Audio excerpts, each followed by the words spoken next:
Ladies and gentlemen, welcome to the press and web conference for the presentation of Scania's result for the first quarter of 2013.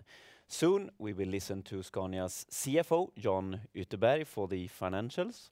But first, let me introduce Scania's President and CEO, Martin Lundstedt, for a market outlook and his market view. Please, Martin. Thank you, Eric. So also from my side, welcome to this quarter one reporting from Scania for 2013. In summary, we can say that we will come back pretty much to what we were disclosing at the quarter four reporting at the end of January. We have continued to see continued growth in European order bookings, both year on year as well as sequentially. In Latin America, Scania had another very strong quarter when it comes to order intake. It was not exceptionally strong as we saw in quarter four, but still very strong. Of course, the stronger Swedish krona also is impacting Scania. We have a big footprint in Sweden, both when it comes to production, but also when it comes to research and development, purchasing, and our central commercial functions. We started to see those effects during the second half of last year, but it came in with a full effect during this quarter. This is of course clearly seen on top line, and I think service revenue is a very visible example for Scania. Service volumes are more or less stable, in local currency somewhat increasing, both when it comes to prices, but also somewhat in volumes. So that we are fairly pleased.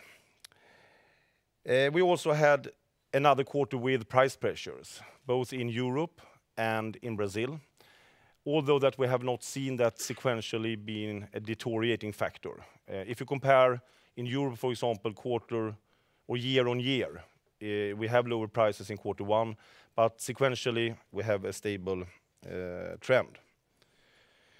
Together then, of course, with a stronger Swedish krona, we must continue to put high attention on priorities, on what projects and activities to pursue in the company. And therefore, we are, as earlier communicated, in the process of reducing the cost level, and that will gradually be seen during the course of the year for different areas. Europe then, during last quarter I said that the market was stable and if something positively stable. And I think this is a sentence to continue to repeat also for quarter one. Orders are up, both year on year as well as sequentially. We are seeing growing orders in many major markets, mainly in Northern and Central Europe, such as United Kingdom, Germany, the Nordic region, Poland, and also France has started okay. Southern Europe, Spain, Italy is continuing on very low levels, and there we don't see any signs yet of recovery. As we have talked about before, many times before, there is of course a growing replacement need of the rolling park in Europe, since we have had low volumes during a couple of years now. It differs, of course, between different markets in Europe, but the general pattern is the same. In addition, we have the situation with the transition from Euro 5 to Euro 6 during the course of the year, where we see that Euro 6 machines or Euro 6 trucks will have a considerably higher sales price, and that is more and more discussed and known in the markets now and discussed among customers and dealers. We see that demand for Euro 6 trucks before year-end will primarily be in markets with already incentives in place, of course, and also with markets that have communicated incentives going forward, and thereby customers will look through the life cycle costs also after 1st of January 2014. But right now, of course, the main and most interesting effect is how big will the pre-buy of Euro 5 be, and we gradually believe that it will kick in more and more pronounced during the year. Then, of course, will it be as pronounced as we saw between Euro 3 and Euro 4, or as smooth as between Euro 4 and Euro 5? Difficult to say, but we keep a high flexibility, short order books to be prepared. Also on registrations, it's pleasing to see that we, since Q3 last year, gradually have been gaining market shares in Europe. Germany and France are two good examples for us looking at registrations. I think there are many different factors for that, and some main factors is, of course, that we have availability of a broad range of Euro 6 engines, even if that is still on fairly small scale. We saw both order intake and registration, some between 15% and 20% of the European market is Euro 6. And also that we are continuing to work actively to penetrate better different segments and not only long haulage in some of the core markets. And we have a good position in the European market right now. Now with the transition of Euro 6 also, we further strengthen our position by launching the Scania Streamline this quarter. We started the launch for European long haulage customers, but of course it will not stop by that. We will continue to roll it out for different segments and markets. Combining all the features in the Streamline concept, including then the second generation of Euro 6 engines that we are rolling out right now, customers can improve fuel efficiency considerably, even compared to a standard Euro 5 truck. And I think that is a fantastic achievement made by our engineers. In addition to the second generation Euro 6 engines, we have improved further aerodynamics. We have a new version of Scania OptiCruise with Eco Mode, specifically opted for fuel efficiency mode in long haulage applications. And we have a GPS-based integration of Scania Active Prediction, to mention a few examples of new innovations in the Scania Streamline. And with Streamline, we also continue to strengthen our position of connectivity together with customers to improve further uptime and fuel performance. All Streamlines are connected, meaning good platform in the dialogue between us and the customers when it comes to proactive planning of maintenance, proactive planning of other features, and avoidance of any unplanned stops. Continuous input also for driver training and coaches are other good examples how we are cooperating with our customers. And order books are open since a couple of weeks here. Together with Scania Streamline, we roll out, as I said, our second generation of Euro 6 engines. We launched the first engines of Euro 6 in March 2011 and have gradually extended the range. Therefore, together with our customers, we have gained important experience, so we are sure to secure reliable and stable uptime and performance levels when Euro 6 now will become mandatory as of 1st of January. And this is a complex technology level to achieve without sacrificing fuel economy. We have both engines with a combined EGR and SCR technology, as well as SCR-only machines for different applications. We have already today a very wide range of engines. The second generation Euro 6 is a great achievement with even better fuel efficiency than Euro 5, in addition to the very demanding levels of NOx and particulate matters. We are also, as you can see on this slide, introducing Euro 6 engines for alternative and renewable fuels. In this picture, a gas engine, since we have a firm belief that demand for gas applications will grow going forward. All in all, the modular system with the use of Scania Streamline and the full Euro 6 range gives us a very strong position here and now, but also going into 2014.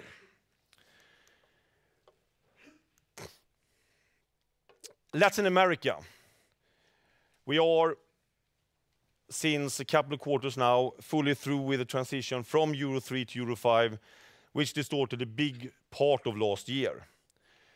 As you know, we had, from a Scania perspective, a very small buffer of Euro 3 engines in the beginning of 2012, which made our market share to suffer during the first half year 2012. But we made a quick and successful transition into Euro 5, and we have continued to build on that position and have been moving stronger than the overall market in recent quarters, and that is satisfying to see. Also, our Euro 5 trucks are well received, both when it comes to reliability and fuel efficiency, and that is shown in a good development of the market share in the Brazilian market. Quarter 4, of course, 2012 was exceptionally strong when it comes to order intake, with very favorable incentives. So we did not expect that level to repeat.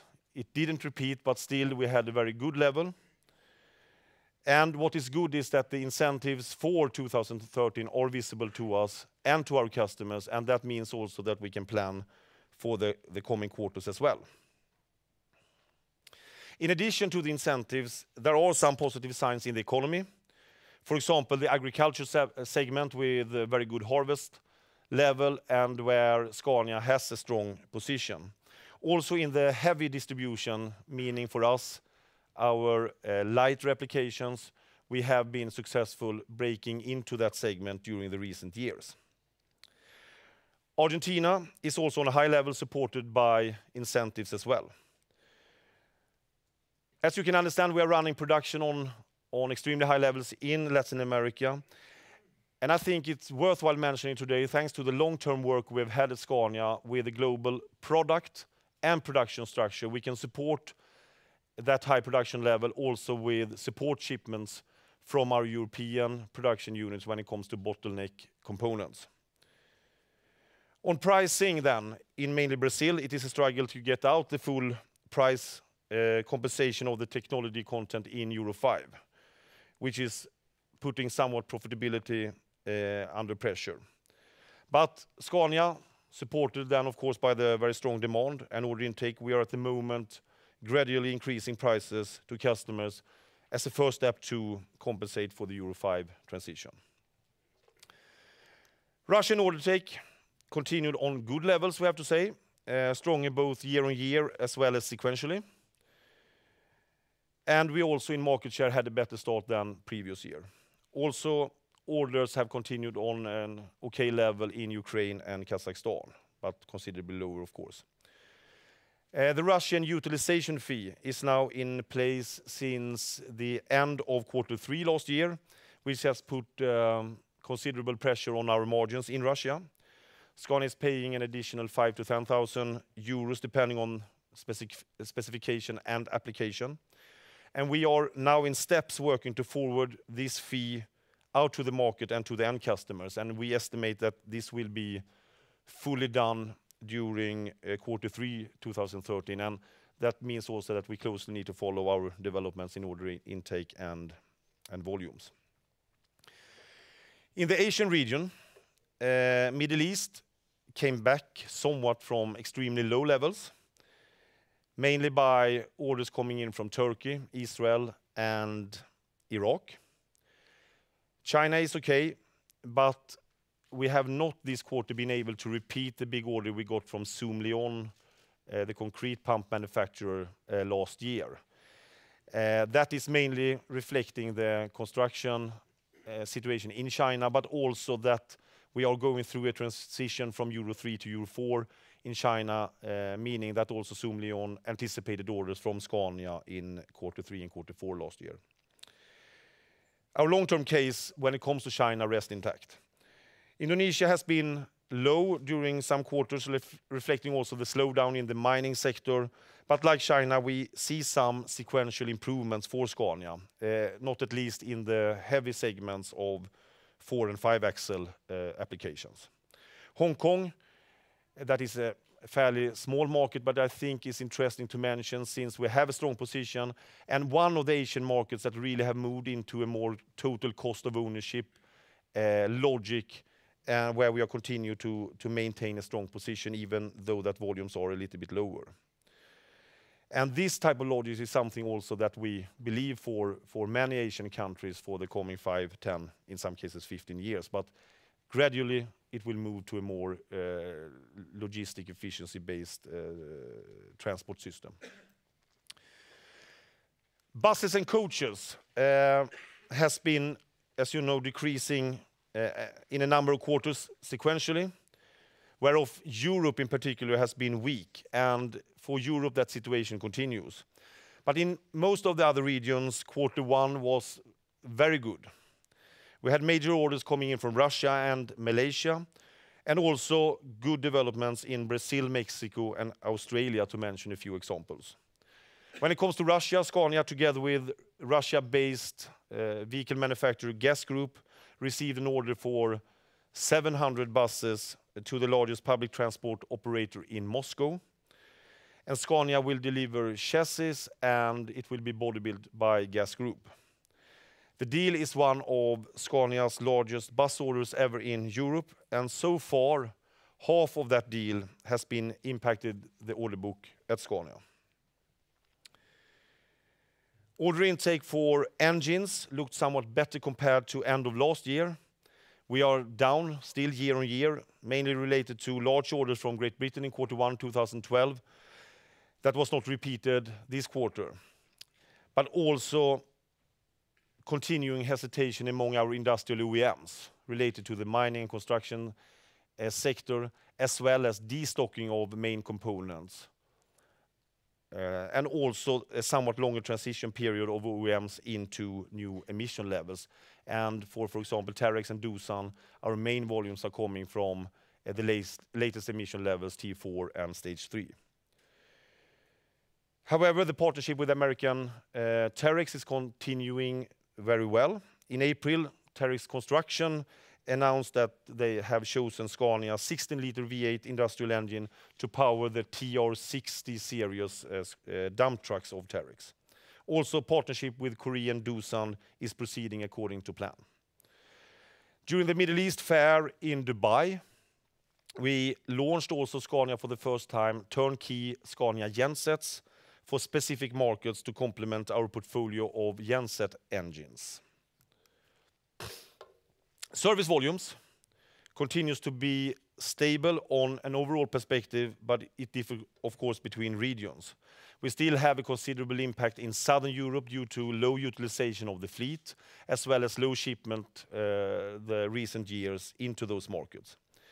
Also, lower activity, as I already mentioned, in the mining sector impacted some countries. In other regions, such as Eurasia, we saw positive development continued.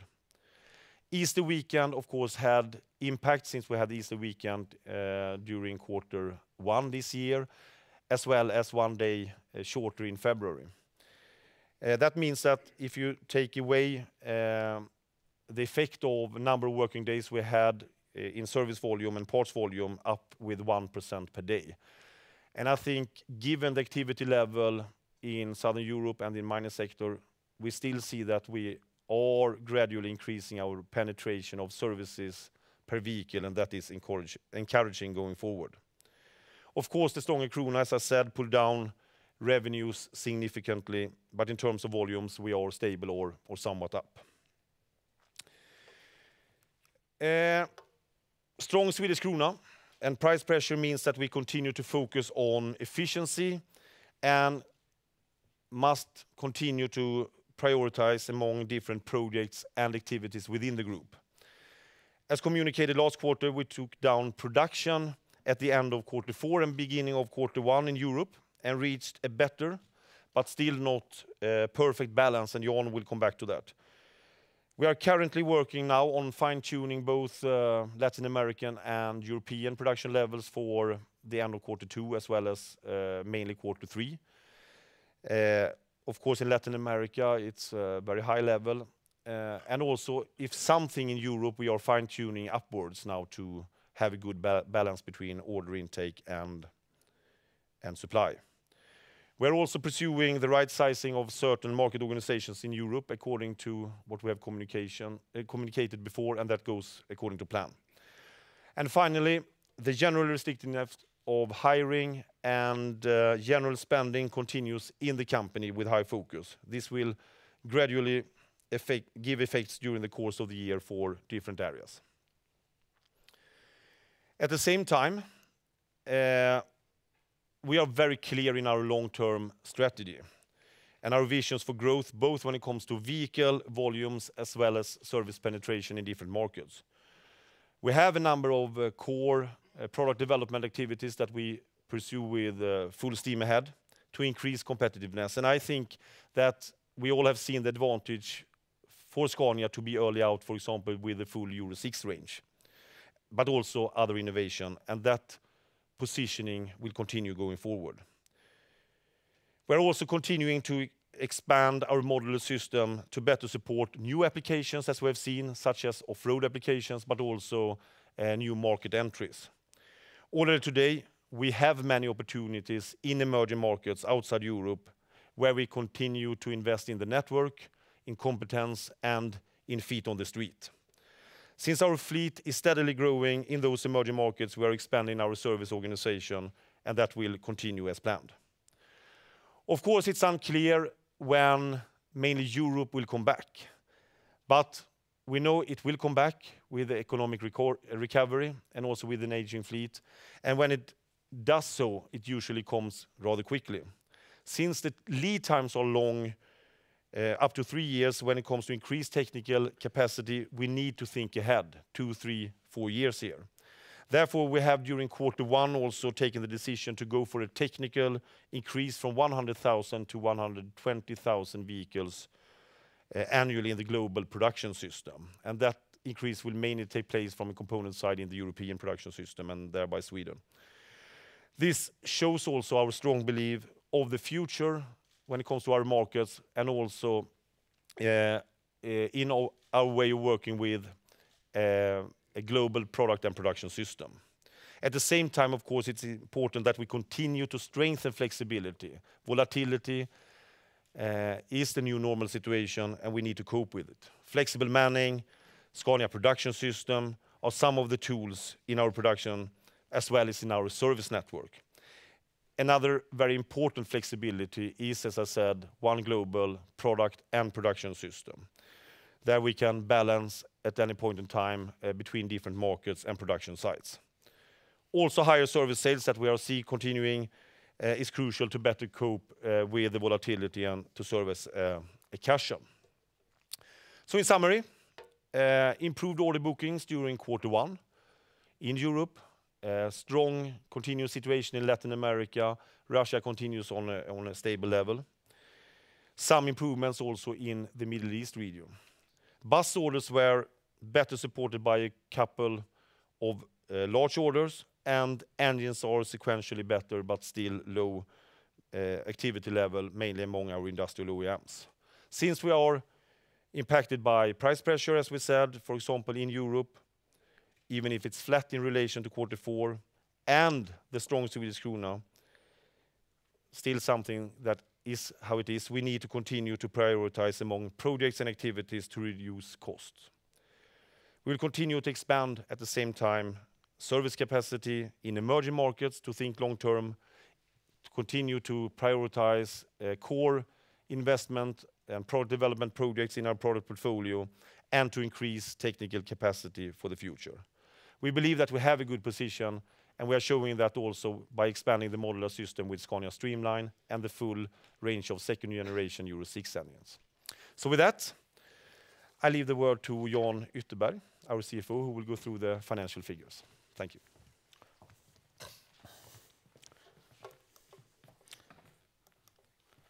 Thank you, Martin. The dualistic world economy is clearly seen in the Scania operation. On one side, we have the emerging markets maintaining momentum pretty well. And on the other side, we have the mature markets, for us then Europe, muddling through at a historical rather low level as regards vehicle demand. So on one side, we have had a quarter with high deliveries and very good capacity utilization in Latin America, and on the other side, some 7 stop days in the European production to adjust supply to match the demand.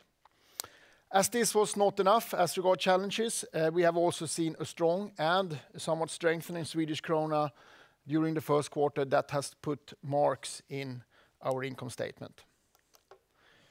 Operating income the first quarter 2013, 1,933 million Swedish krona, giving an operating margin of 10%, a decrease of close to 400 million Swedish krona compared to first quarter last year, mainly related then to negative currency effects as the krona strengthened against all important currencies as regard net inflow for Scania. This was to some extent offset by a improved capacity utilization in Latin America and somewhat higher truck volume. Despite the sluggish demand in our main market region, Europe, Scania has continued to invest for the future, in developing new products, in increasing technical production capacity, and expanding the service network into emerging markets. Subsequently, we have a high cost and investment level. Due to the uncertain situation, core projects will still be prioritized, whereas other projects have to be deferred or canceled in this situation. The costs have to be adjusted correspondingly. To make the comparisons of deliveries with the first quarter 2012 is rather difficult because it was a strange quarter, first quarter 2012, negatively affected by the changeover from Euro 3 emission standards to Euro 5 in Brazil. As Scania had a strategy of a swift changeover with a low buffer of Euro 3 vehicles, and at the same time introducing and changing the production for a new engine platform in Latin America, the production and deliveries were at low level in Latin America. The first quarter this year, Brazil and Latin America, on the other hand, showed high deliveries as demand was positively impacted by the subsidized financing of the vehicles and a somewhat improved economic development in the Brazilian society. Deliveries in more or less all European markets were lower than last year, whereas deliveries to Eurasia increased, reflecting the higher deliveries to Russia. The decrease of deliveries to Asia of some 30% more or less was related to Middle East, China, and Indonesia. As a consequence of this, Latin America in this quarter represented 37% of total vehicle deliveries, just behind Europe representing 39%, a rather exceptional situation for Scania. The general lower demand outside Latin America, the third and the fourth quarter 2012, resulted in lower production levels introduced from the beginning of 2013. The European production was decreased in two steps with some 15%, and the full effect of this reduction was implemented more or less mid-February. Despite this, we had to stop the production and final assembly 7 days in Europe during January and February to match supply and demand. Total production of vehicles in general, though, in European production was more or less at the same level as the first quarter last year. But all in all, the capacity utilization was low in European production, resulting in a high cost per unit for producing these volumes. On the other hand, in Latin America, the production increased over 200% compared to the weak first quarter. Anyhow, to give a flavor of the achievement and the extraordinary strong performance done in Latin America by the Latin American organization and also the organization that are supporting Latin America in the global production and global product system we have. The number of produced and delivered vehicles was some 25 to 30% over what we called theoretically the installed technical capacity in Latin America, which we normally count for around 20,000 units. This was then done also despite vacations, despite Carnival, so we really must say that was an outstanding effort and outstanding performance of those involved. The sale of used vehicles continued to improve somewhat, and we actually saw an increase of used vehicle sales of some 5% compared to the first quarter last year. Going over to services, demand of transports decreased slightly in Europe, which was reflected in the demand of services. Southern Europe, though, experienced a more substantial drop. This was compensated by an increased service volume outside Europe, and the slowdown in the mining sector affected some countries negatively as these vehicles consume services more or less 2 to 3 times more than an average truck. Services increased with 2% in local currencies, and that was despite lower number of working days during this quarter due to the Easter holidays. And the increase was then mainly related to somewhat higher prices and a small increase of volume as well. As a consequence of the stronger Swedish krona, when we see the top line and net sales of services, they actually decreased with 3% in nominal terms. The number of sold hours was rather stable between the first quarter last year and this quarter. We are talking about around 2 million hours. The number of mechanics actually increased with 4%. So subsequently, the capacity utilization in the service workshops has decreased. This was related to Europe, where we have the majority of the captive workshops and also the majority of the service operation, and also a situation with a gradually decreasing service demand. In certain European markets, measures have been taken to change the structure and to take out cost and improve efficiency. With a sluggish European market, where prices are under pressure, and on top of that, a strong Swedish krona, the operating environment continues to be challenging for Scania. Total net sales decreased by 4% in the first quarter compared to last year, reflecting then once again the stronger Swedish krona that impacted net sales negatively with 8%. The effect was high since the Brazilian real was in average 15% weaker compared to the Swedish krona if we take a look on the first quarter last year. And at the same time, the weight of Brazilian reals as regard deliveries and invoicing was some 23% of total net sales, an increase with some 5 percentage units compared to the first quarter last year. So in local currency, actually the net sales increased by 3%, and that was reflecting the vehicle deliveries that increased with 4%. Operating income for the Scania Group, 1,933 million. For the first quarter this year gives operating margin of 10%. Financial net negatively impacted by the deterioration of the interest margin on the net cash position we have, and also the fact that we have a somewhat lower net cash position in average compared to the first quarter last year. Tax rate a little higher than we normally report, 27%, which was higher than last year, as a higher share of the result right now is generated in Brazil, where the tax rate is 34%. Net income for the group close to 1.4 billion, giving a net margin of 7.2% and earnings per share of 1.75 Swedish krona. If we dig a little deeper into the income statement, we can see that the deterioration of the operating income of some 400 million compared to the first quarter last year is then related to vehicles and service segment. And the one most important factor in that deviation and the drop of result was the stronger Swedish krona that negatively impacted the income statement and operating income with 475 Swedish krona compared to the first quarter last year. The effect was high due to, once again, the weaker Brazilian real, talking about 15% here, in combination with an unusual high net inflow of Brazilian real, reflecting the high deliveries in Brazil. Other important currencies for Scania as regard net inflow, such as the dollar, pound sterling, Russian ruble, and euro, were around 4 to 6% weaker compared to the krona, compared to the first quarter last year. As Scania is a company with a substantial cost base and a substantial outflow in Swedish krona, this of course increased the pressure on the company to work with efficiency and focus even harder on cost reductions. Then we have also prices. During the first quarter 2012, as Martin mentioned, we tried to increase prices in general and in Europe particularly.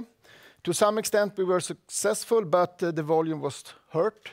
So gradually we became more opportunistic on the price side to mitigate the volume drop and loss of market share, even though prices sequentially are rather stable as from more or less summer 2012.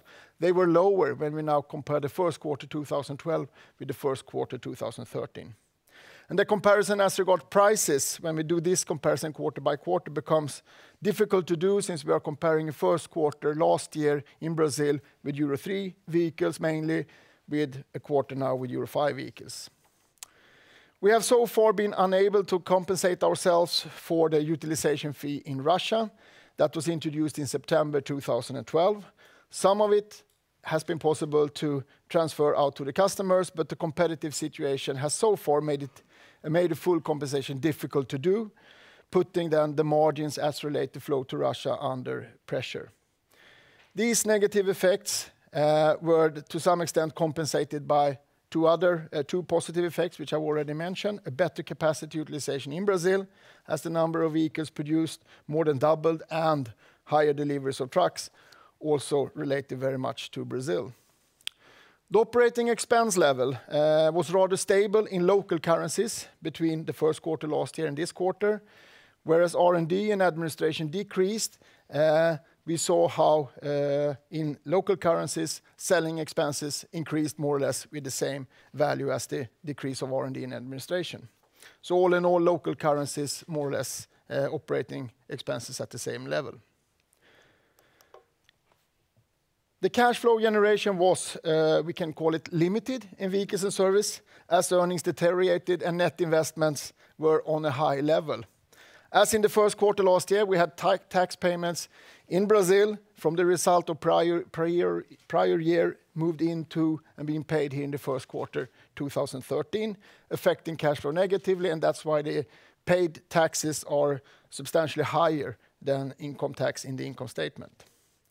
Furthermore, close to 800 million Swedish krona was paid to a pension trustee to reduce the Scania exposure towards the Swedish PRI system that was no longer able to manage and handle the size of Scania in Sweden inside their exposure criteria.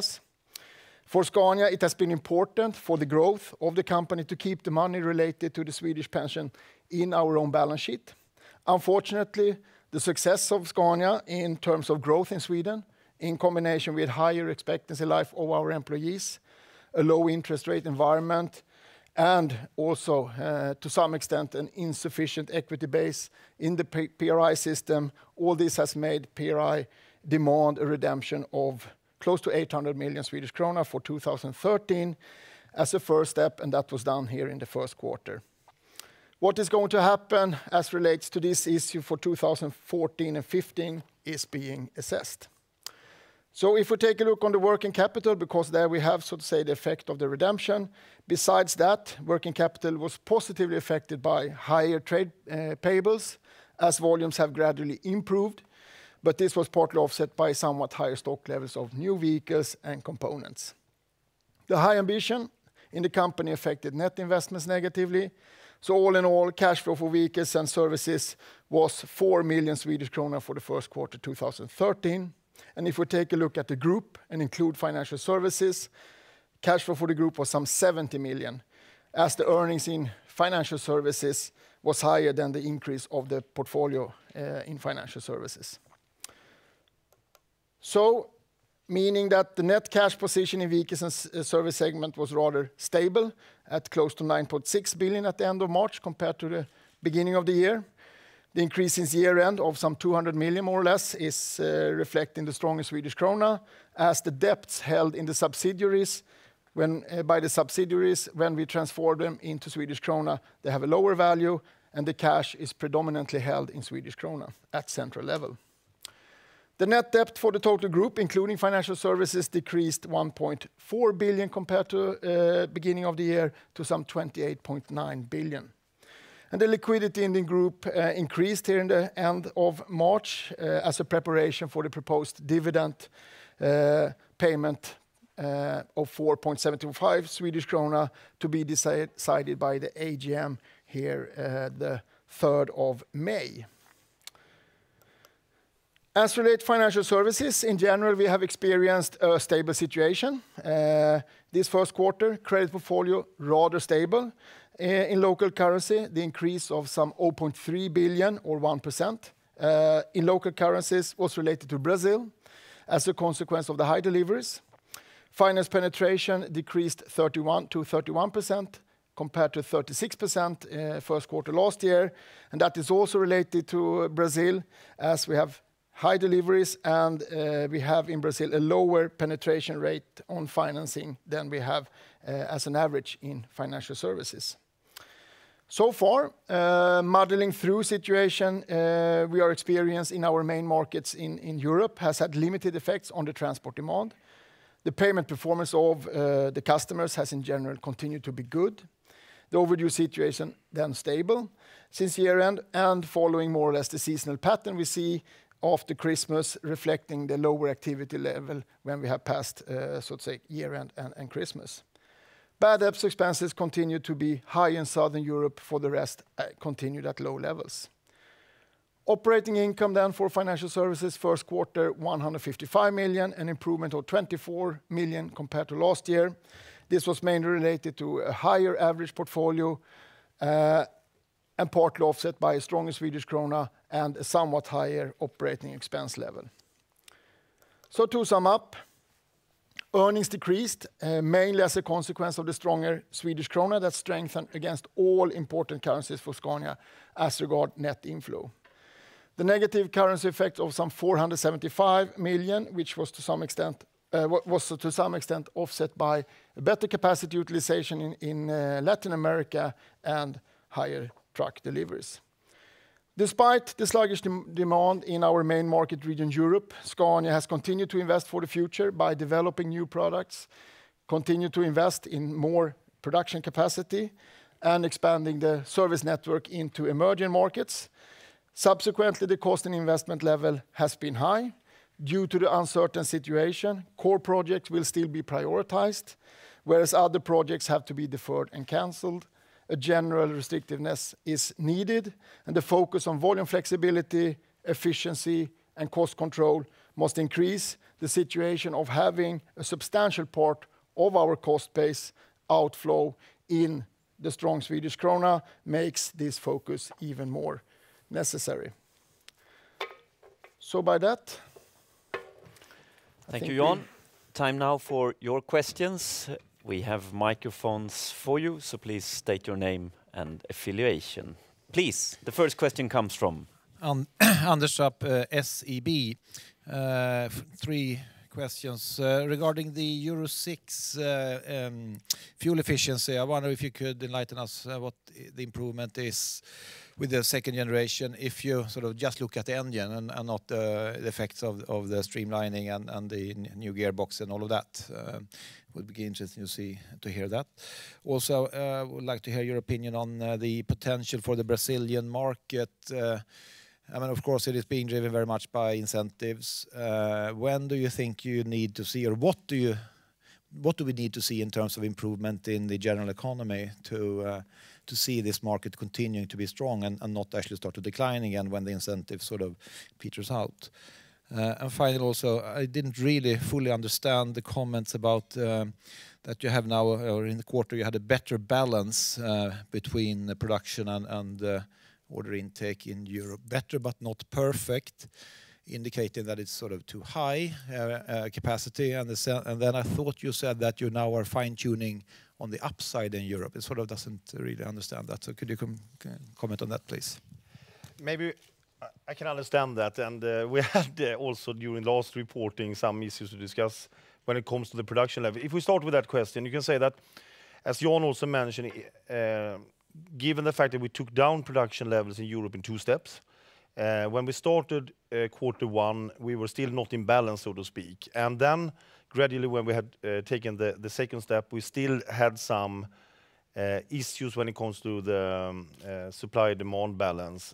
But gradually also with a better book-to-bill ratio, as well as the fact that we have taken down 2 steps, means that we feel that end of quarter we were in balance, and also starting Q2 on that situation. But now, given the small improvements, we have seen that if something from that balance situation in European production system is rather the fine-tuning again, a little bit on the upside.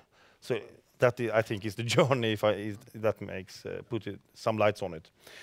Euro 6 then, again, all of it's very difficult to disclose one single figure, of course. But if you take a long haulage application in Europe, where, for example, around the 410, 450 horsepower application, for example, for the SCR only, engine of 410 horsepower, we are seeing improvements of some 2-3%.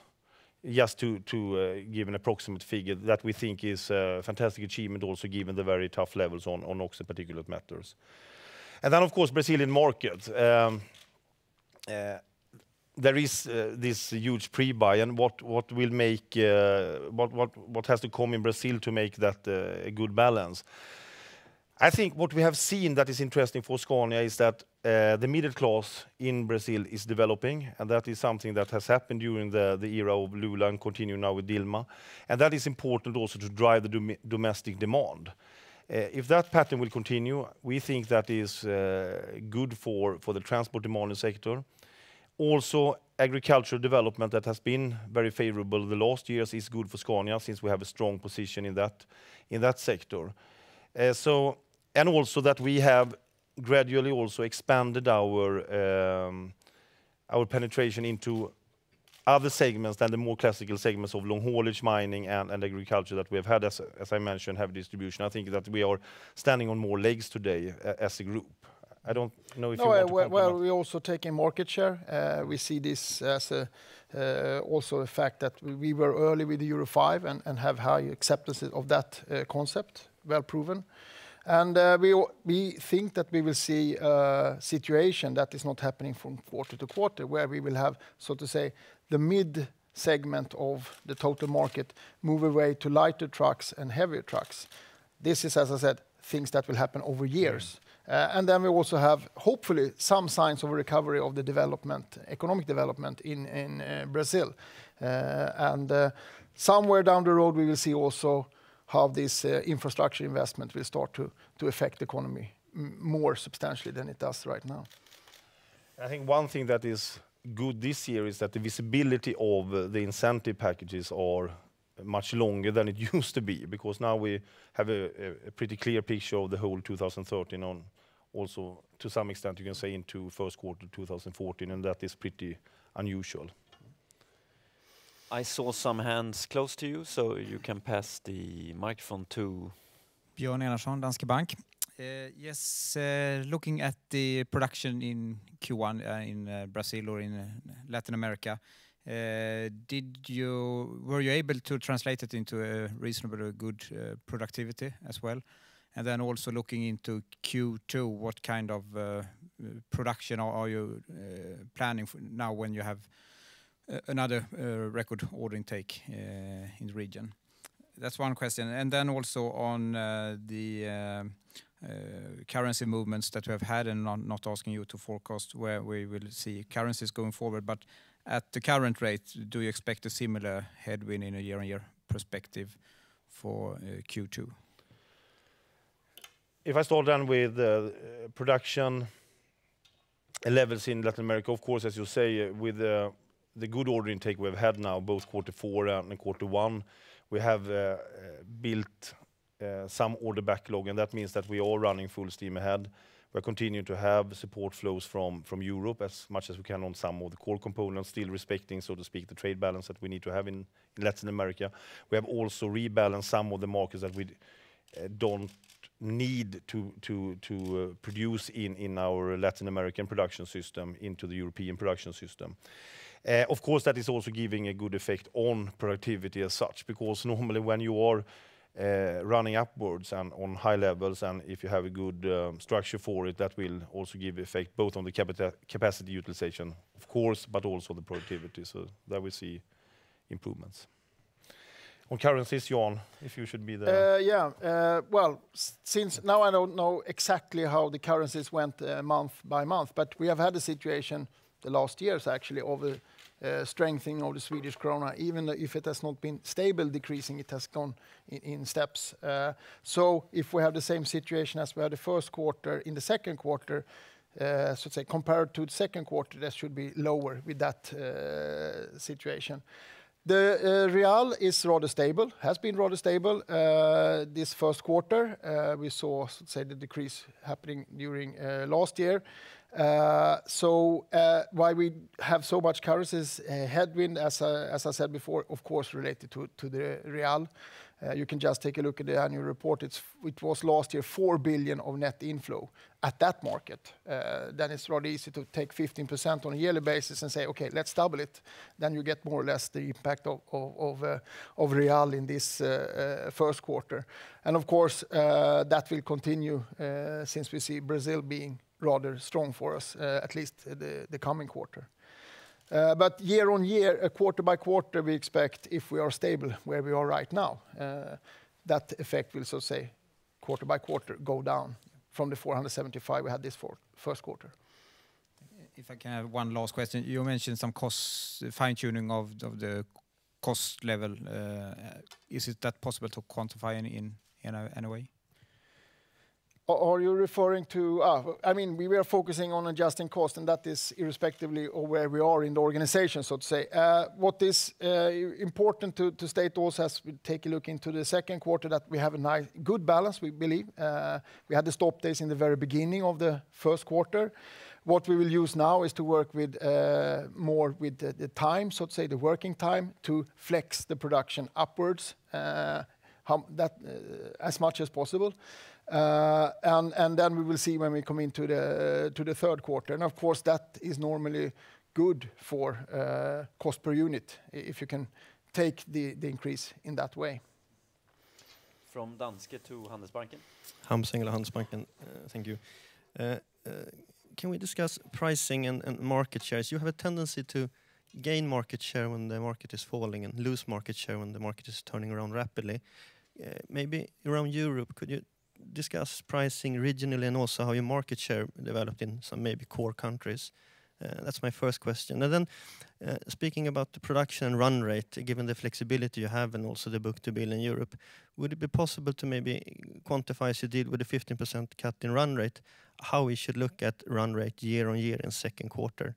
And then maybe a last question on the chassis-related investments, but we will see any more details on that.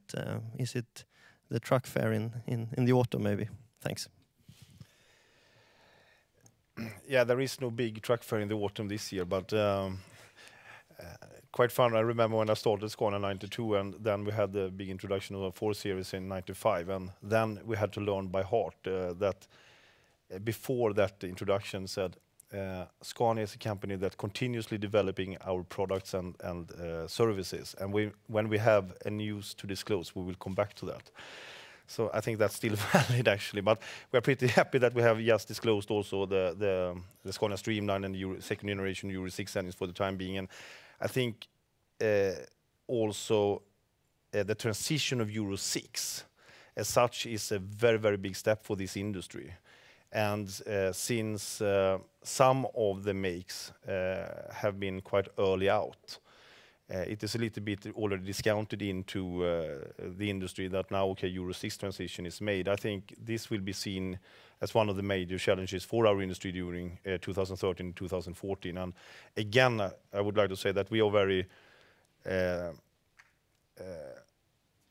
satisfied with the fact that we actually launched our engines 2011, and together with customer gained a considerable experience of that part. Prices then, as Jan said, we tried to push prices in quarter one last year, and as you saw also on the market share development in Europe, we gradually lost market share during the first half year. We became a little bit more opportunistic to get a better balance.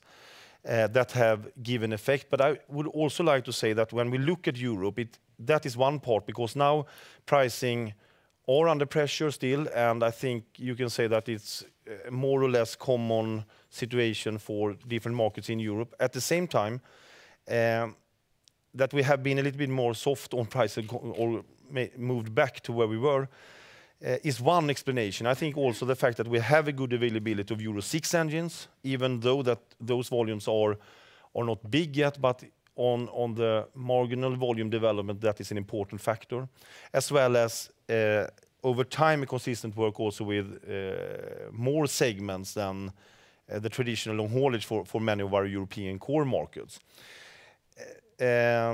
Also with the Streamline, you can say that of course it gives value to the customer, and we think it's a fair deal that we should have a part of that value as well, at least during the first quarter. So with the introduction of Streamline, we are also working with price compensations. Market share development, you can say we have a good start in Germany.